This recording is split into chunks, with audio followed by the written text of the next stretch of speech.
Assalamualaikum warahmatullahi wabarakatuh.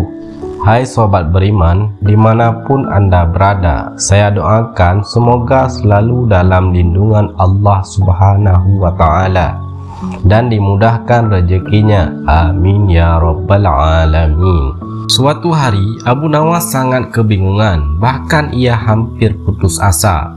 Sudah 2 hari dapur tidak mengepul asap karena tidak ada lagi barang yang bisa ia jual. Satu-satunya jalan yang bisa diambil adalah menjual manusia untuk dijadikan budak. Sebenarnya jika Abu Nawas mau, dia bisa saja menjual teman-temannya. Namun ia tidak tega karena teman-temannya bukan orang kaya, melainkan orang miskin seperti dirinya. Akhirnya ia akan tetap menjual manusia untuk dijadikan budak oleh si pembelinya. Namun bukan menjual temannya, melainkan rajanya, yaitu Baginda Raja Harun Ar-Rasyid. Menurut Abu Nawas, hanya Baginda Raja yang pantas untuk dijual. Bukankah selama ini Baginda Raja selalu mempermainkannya dan menyengsarakan dirinya? Maka sudah sepantasnya bagi Abu Nawas untuk menyusahkan Baginda Raja. Abu Nawas mencari cara agar bisa menjual Baginda Raja Harun Ar-Rasyid. Ia pun mendapat ide dan menjumpai sang raja.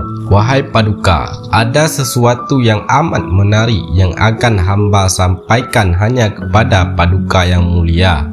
Apa itu wahai Abu Nawas? Tanya Baginda Raja. Sesuatu yang hamba yakin belum pernah terlintas di dalam benak Paduka yang mulia, kata Abu Nawas meyakinkannya.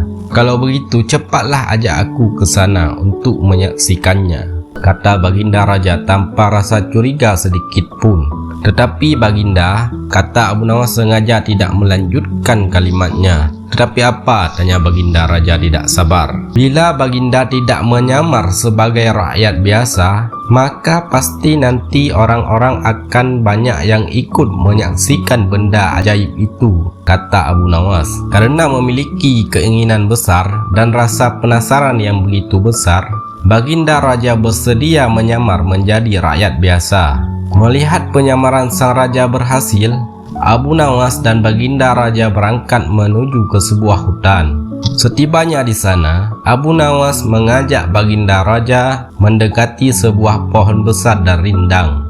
Ia pun meminta sang raja untuk menunggu.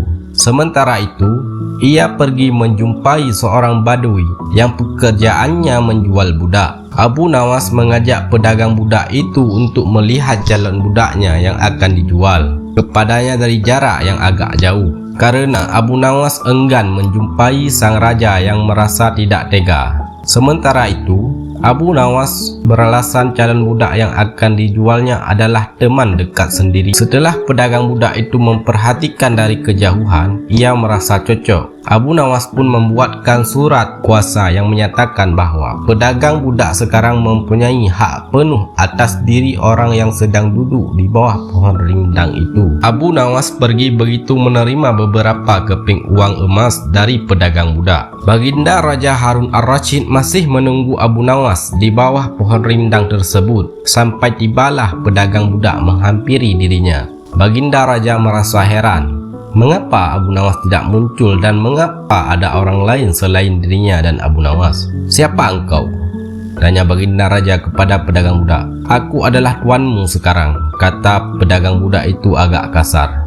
Tentu saja pedagang budak itu tidak mengenali Raja Harun Ar-Rasyid dalam pakaian yang amat sederhana. Apa maksud perkataanmu tadi? Tanya Baginda Raja dengan wajah memerah padam. Abu Nawas telah menjual engkau kepadaku dan inilah surat kuasa yang baru dibuatnya, kata pedagang budak dengan kasar. Abu Nawas menjual diriku kepadamu, kata Baginda makin murka. Ya, bentak pedagang budak. Tahukah engkau siapa aku ini sebenarnya? Tanya Baginda geram.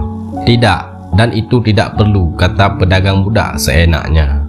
Lalu ia menyeret budak barunya ke belakang rumah. Sultan Harun Ar-Rasyid diberi parang dan diperintahkan untuk membelah kayu. Baginda merasa heran dengan semua yang diperintahkan. Ia melihat begitu banyak tumpukan kayu di belakang rumah badui itu. sehingga memandangnya saja Sultan Harun Ar-Rasyid sudah merasa ngeri, apalagi harus mengerjakannya. Ayo kerjakan. Meski ia merasa kebingungan dengan itu semua, Sultan Harun Ar-Rasyid mencoba untuk melakukan perintah dari tuan barunya. Sultan Harun Ar-Rasyid secara perlahan memegang kayu dan mencoba membelahnya. Namun si Badui melihat cara Sultan Harun Ar-Rasyid memegang parang merasa aneh. Kau ini bagaimana? Bagian parang yang tumpul kau arahkan ke kayu. Sungguh bodoh sekali. Sultan Harun Ar-Rasyid mencoba membalik parang hingga bagian yang tajam terarah ke kayu. Ia mencoba membelah, namun tetap saja pekerjaannya terasa aneh dan kaku bagi si Badui. Oh, beginikah derita orang-orang miskin mencari sesuap nasi? Harus bekerja keras terlebih dahulu. Wah, lama-lama aku tak tahan juga, gumam Sultan dalam hatinya. Si Badui menatap Sultan Harun Ar-Rasyid dengan pandangan heran dan lama-lama menjadi marah. Ia merasa rugi barusan membeli budak yang bodoh. Hai Badui, cukup semua ini, aku tak tahan. Kurang ajar kau, budakku harus patuh padaku, kata Badui itu sembari memukul sang raja. Tentu saja raja yang tak pernah diperlakukan kasar itu menjerit keras saat dipukul kayu. Hai Badui, aku adalah rajamu, Sultan Harun Ar-Rasyid, kata baginda sambil menunjuk tanda kerajaannya. Pedagang budak itu kaget dan mulai mengenal baginda raja. Ia pun langsung menjatuhkan diri sembari menyembah baginda raja. Sang raja mengampuni pedagang budak itu karena ia memang tidak tahu, tetapi kepada Abu Nawas, baginda raja aman murka dan gemas. Ingin rasanya beliau meremas-remas tubuh Abu Nawas seperti telur. Wallahu a'lam bissawab.